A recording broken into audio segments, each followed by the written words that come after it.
This is the Angels Postcast, your instant game reaction for the Los Angeles Angels. Part of the Locked On Podcast Network. Your team every day. Hello, Halo Nation. Hello, Halo hopefuls, and welcome back to the latest edition of the Locked On Angels Postcast. Coming at you live, as always, after every single Angels game right here on the Locked On Angels YouTube channel and after the fact, both on the channel and wherever the heck you get the Locked On Angels audio podcast feed. If you don't know who I am, what's going on, everybody? My name is Gavin Carlson, Angels fan, just like all of you, and a former credentialed journalist in the LA area. Spent 4 years covering UCLA sports with the Daily Bruin, and now in year 2 with the Locked On Podcast Network, where it's your team every day. Our team is the Angels, and this one hurts. This one hurts. I'm not going to lie. There haven't been that many Angels games this season and really in the past couple of years that have hurt, right? They've been frustrating, they've been disappointing, or they've just been, I don't even care, right? It's either like infuriating defeat, a deflating defeat, or like like we're used to this defeat, right? We're, indifferent to the L's at this point. But this one hurt. As Eddie Perez here says, all the games hurt. Fair enough. But this game, it feels deflating in the sense that we're coming off the high of highs yesterday with that unbelievable 6-run ninth, the Taylor Ward grand slam, the craziness of 4 consecutive walks against Robert Suarez, all of it, right? And today, not only did the Angels have a 4-2 lead, not only did they gain the 4-2 lead with a huge 3-run 7th, including a home run from one of the guys you want to see hit it of everyone in this roster, in this franchise. You can make the argument that right now, Matthew Lugo is starting to steal our hearts the same way Kyron Paris did earlier in the season, right? You have a lead, you lose it in the 8th, and then you get walked off in the 9th. A Fernando Tatis Jr. absolute bomb. No doubt the second it hit his bat, 430 feet bomb. As the Angels fall 6-4 and miss an opportunity to go up 2-0 in the series in San Diego, right? What a statement that would be. And that's why it is heartbreaking. Before we jump into this one, shout out to everyone in here. Of course, I'm seeing all the regulars. Vinny, Gross Cat, Eddie, Nathan. Did I already say Vinny? No, I didn't. Vinny, Larry, Angel Antonius, Real Marco Polo, Nathan, Seth, Fudd Alex in here, of course, Christopher in here, of course. Shout out to all of you, as always. Appreciate it so much. And with all that being said, let's jump into America's favorite segment, except not today. It's the Turning Point. Time to reveal where the game was won or lost. It's the Turning Point. I'm going to keep this one. I don't know. I'm just going to tell you what happened in innings 7 through 9. Sure, there's plenty that happened in innings 1 through 6. The Angels pick up a run in the first inning via Zach Neto solo shot. Love that he continues to be the leader of this team. Love that Jose Soriano was pitching a gem. No runs through 4. Did have a hiccup in the 5th inning, but that wasn't even really his fault.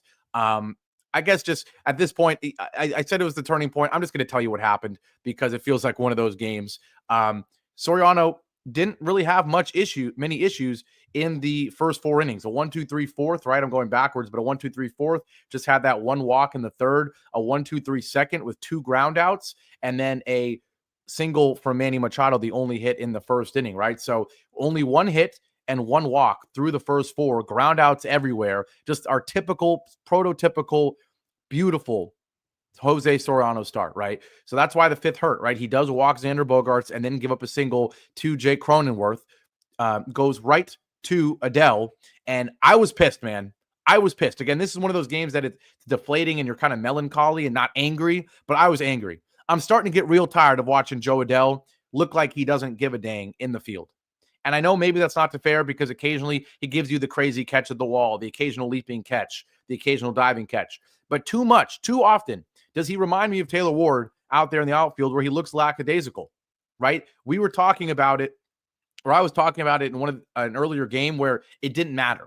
And that's why I like to talk about it even in games where it doesn't matter, because you don't want to start bad habits. I think it was the Astros game where it wasn't even an error and it didn't even let the guy advance, but he's bobbling the ball in the outfield and it was making me angry, right? It makes me angry because then this is what happens. It should be first and second.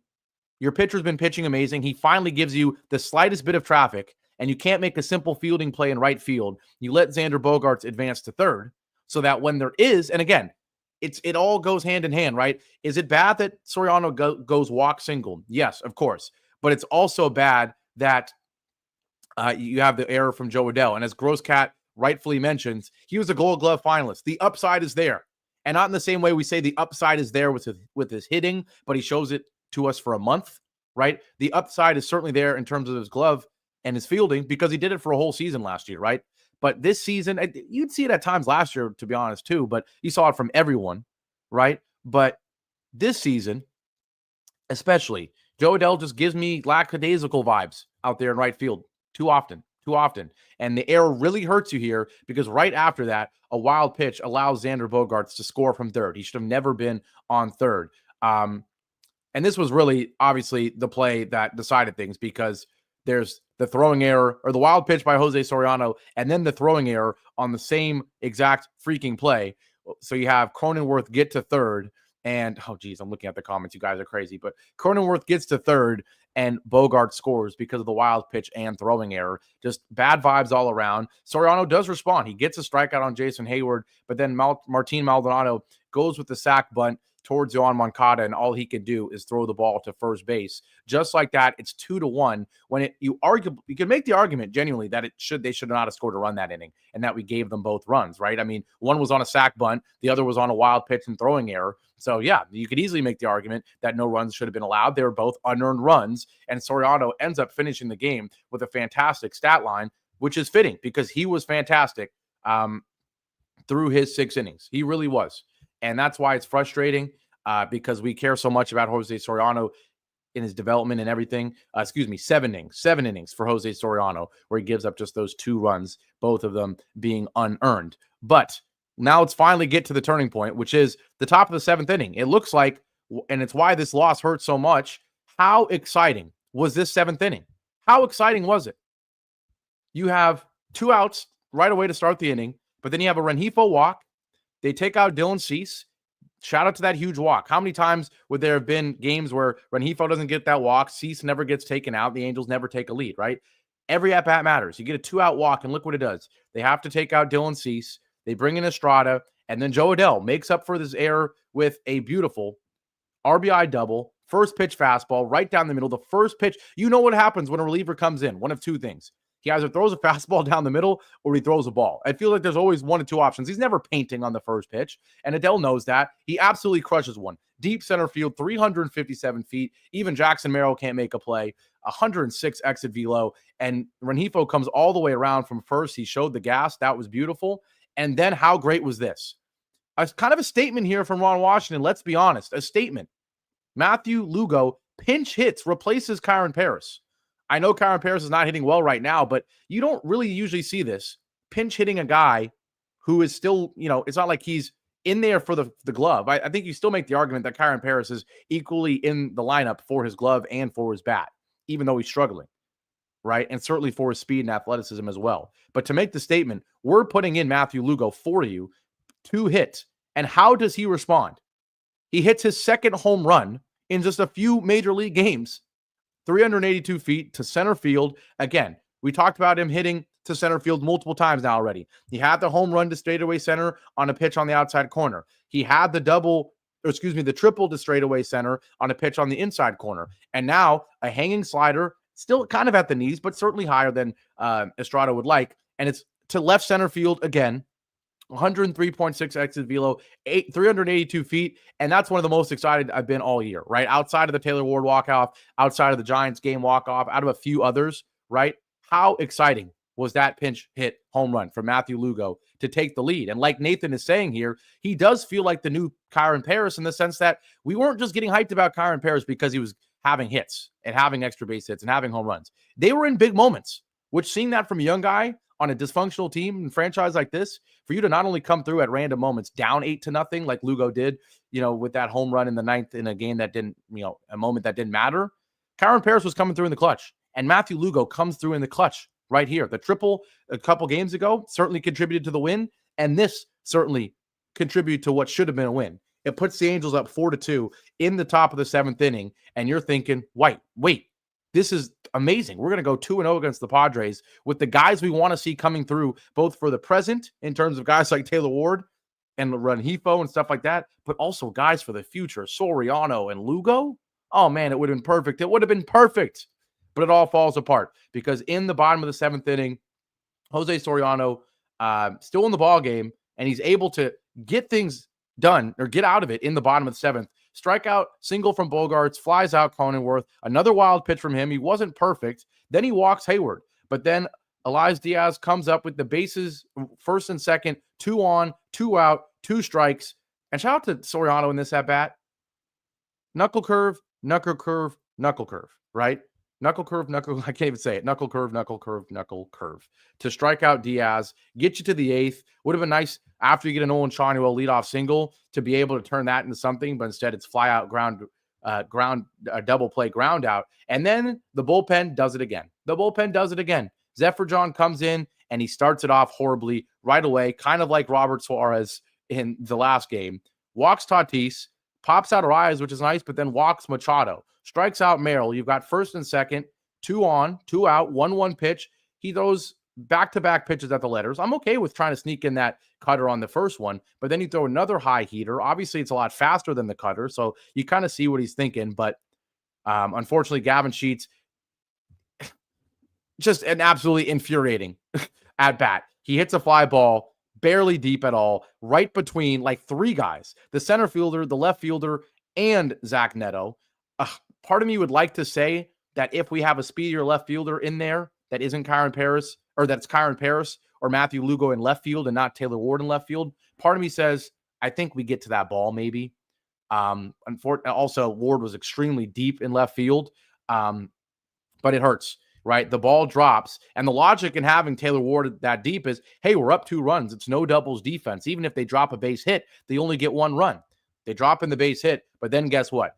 Zephyr John continues to fall apart. Wild pitch, scores Machado, and just like that, it's 4-4. And thank God it stayed 4-4, right? Thank God it did. He walks Bogaerts. Hector Neris has to come in. He walks Jake Cronenworth, but then with the bases juiced and 2 outs, he's able to strike out Jason Hayward, and we're able to survive. But guess what? None of it mattered because in the 9th, Kenley Jansen comes in, and it seems like he's either lights out or lights off. And then, again, it was another lights off attempt for him as he goes 0-2 to 4-pitch walk on 4 pitches, nowhere near the zone against Diaz. And then Tatis, oh my God, he wasted no time and no power and no nothing. He gave it all.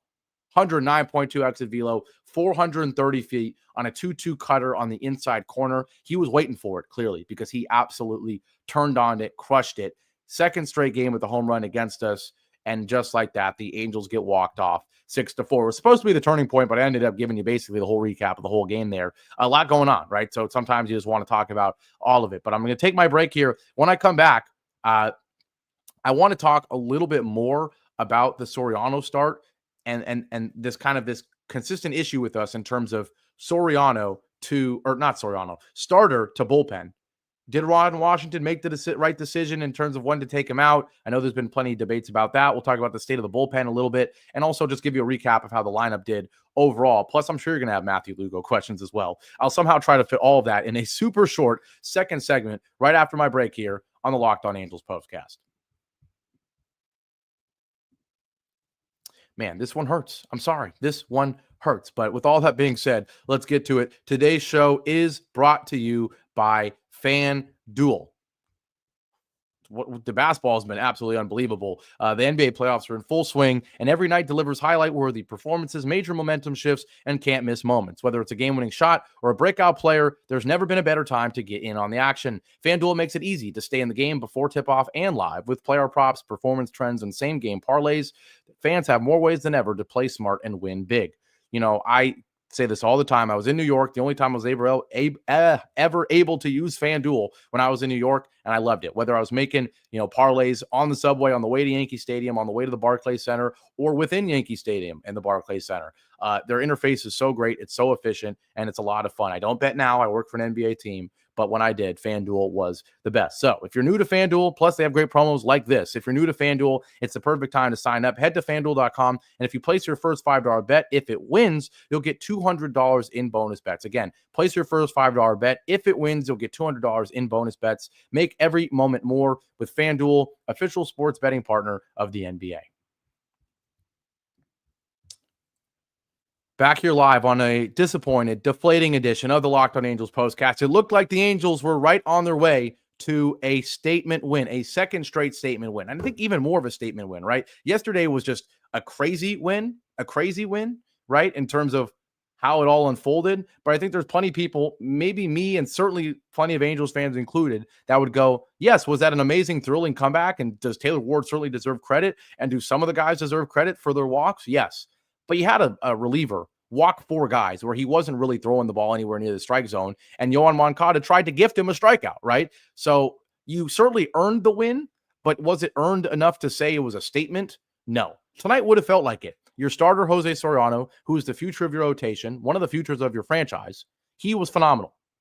0 earned runs through 7 innings against this Padres lineup. He was phenomenal.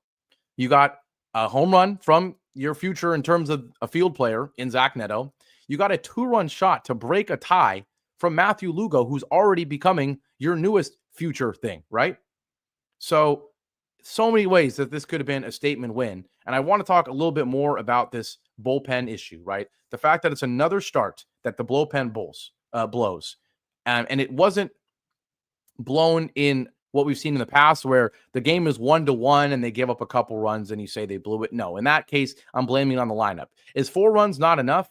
Or not enough? Yeah, maybe. I don't know. Maybe it's not enough to win ball games, especially against a Padres team and lineup like this. But to go up 4-2 going into the bottom of the 7th, that should be a game you should win above 50% of the time, certainly, but probably 66 to 75% of the time. And it still feels like, I don't know about you, but the second Jose Soriano walked off the mound, it felt like it was 50-50. It felt like it was 50-50, which should not be the case. The state of the bullpen is just a disaster. And so Zephyr John, his ERA rises to 4.73. Hector Neris, the fact that he comes in, has a good start or a good outing. He only got 1 out, to be fair. But for his ERA to drop all the way to 13.5, Kenley Jansen, who was your most consistent reliever, is now a 6.55 ERA. And to cap it all off, your defense does not help out these darn relievers. They don't. How many times were there games where you go, oh God, Brock Burke was bad, but also there was an error from Logan O'Hoppe. Oh God, Zephyr John wasn't good, but there was also a mistake from Joe Adell. Oh God, even when Ben Joyce was in there, oh, he's throwing some wild pitches, but they could have been blocked by Travis d'Arnaud. He could have had a better play at the plate, right? Stuff like that, right? Every single game, right? The bullpen and the field getting worse as the game goes on seems to be a thing. They were talking about on the radio broadcast when they were talking about Kikuchi and O'Hoppe and everything. They're like, how can a team managed by Ron Washington, who is so nitpicky on fielding and the basics, how can a team look so panicked in big moments in the field, right? It's no secret that when the lights get bright, sometimes guys clutch up in terms of hitting. We've seen it with Taylor Ward. We saw it with Kyron Paris. We're already seeing it with Matthew Lugo. Zach Neto, certainly. These guys, when the lights get bright, hitting-wise, I think they actually, most of the time, when, mind you, it's baseball, where most of the time the hitter is supposed to lose, I feel like when the lights get bright, most of the time, they actually look to seem like they get better almost. Certain guys do, or at the very least, they're an average, which nothing with the Angels right now is average. But undoubtedly, the fielding, the bullpen, obviously their job is to pitch in the clutch, right? And they just don't do it. But the fielding gets worse in the clutch, in big moments, with runners on third base, whether it's the second inning and a runner on third base, or the eighth inning just in general with the bases empty, or with the runner on, or with someone stealing, or on a wild pitch, or on a pickoff attempt, or on a play at the plate, all of that, right? And what the Super Halo Bros were saying was, in terms of them pressing and everything, was there's just some pressure on this team 24/7 because they are not playing good baseball, right? So there's always going to be added pressure every single time you're in a game that's close, because not every game is close. Most of the time you're already losing and already out of it. So there's added pressure when it's like, wait, we're actually in another close game against the San Diego Padres. There's a lot of pressure there. And right now we're falling short, not only with our bullpen, but I think it needs to be mentioned that the fielding is consistently bad in the late innings, in clutch moments, right? We're not seeing things like yesterday where Jackson Merrill's making diving catches, right? We ironically got a Kyron Paris robbed home run yesterday, but that was when the game felt out of it until we made the crazy comeback. So I would like to see, there's certain things you can't clean up. The bullpen just isn't good right now. Guys like Fermin are certainly getting better. Certainly Ben Joyce is going to come back. I still think Kenley Jansen is fine, right? But the bullpen is a lot of who's right now, a lot of nobodies that aren't in your main bullpen in the future. And if they're just not good enough to be great right now, you kind of have to live with that and hope they're not terrible. But the fielding is something that it can be fixed. It needs to be fixed. I don't know if it's a mentality thing, an attention to detail thing, preparation thing, but too many times in the late innings, the fielding kind of falls apart. And that's that. Now, lastly, we're going to talk about the lineup as a whole, because a game where neither team was really hitting like crazy. Obviously most of the runs came, 7 of the 10 runs came in the last 3 innings of the ball game. But this lineup, you have the Zach Neto home run, but unfortunately after that, 3 strikeouts. Nolan Schanuel, this is a game that a lot of people are going to forget with him, unfortunately, because of how it ended. But the fact that he goes 3 for 4, the average is all the way up to 265, despite another slow start to the season. We know how slow the start to the season was for him last year. So I'm hoping he could stay hot and, get in the 280s, man. You want to see that from Nolan Schanuel and silence a lot of critics about him that say he can't hit the ball hard enough. Moncada was just 1 for 4 with a strikeout. Soler 1 for 4 with a strikeout. Ward, he goes right back to being poor, 0 for 4 with 2 strikeouts. It's a love-hate relationship with him, certainly. Ohapi 0 for 4. We see that way too often, the 0 for 4. I would like to see him go 1 for 4 every night. I know that there's people who would say that's not good enough to hit 250. But I would much rather see Logan Ohapi go 1 for 4 every night than what he does. I need that consistency from him. And certainly we don't see it in the field enough either, because he makes errors or gives up pass balls in clutch moments. And wow, Yolando literally just read my mind with this comment. He says, Logan is a good man, just not sure why he can't be consistent offensively or defensively. Now, my one thing I will say is, and yes, Vinny says, Ohapi's either 0 for 4 or 3 for 4 with 2 bombs. It's insane. Right. I totally agree. Part of that is experience, right? That's what experience does. It builds consistency, right? You're a little less polarizing in terms of your performance. You're a little less up and down. We see it with guys like Kyron Paris. When you're hot, you have the talent, and you're hot, you're on fire. You can light any pitcher on fire. The question is, how good can you be when you're at 40% in terms of confidence? 20% in terms of confidence. Can you at least go 1 for 4 when you're 20% confidence? When you're 40, 50% confidence, can you go 1 for 3, right? And right now, when Ohapi's below 50%, he's going 0 for 4 with 3 strikeouts. He's going all the way to 0%. He can't find a happy medium ever. I'm hoping that just more experience, more at-bats in the clutch. That's another thing. Last year, we didn't get many of them. More at-bats in the clutch. Hopefully that will help him build the consistency. And certainly now we're hoping it's the case with Kyron Paris, with Matthew Lugo, of course, everybody, right? Joe Adell 1 for 3.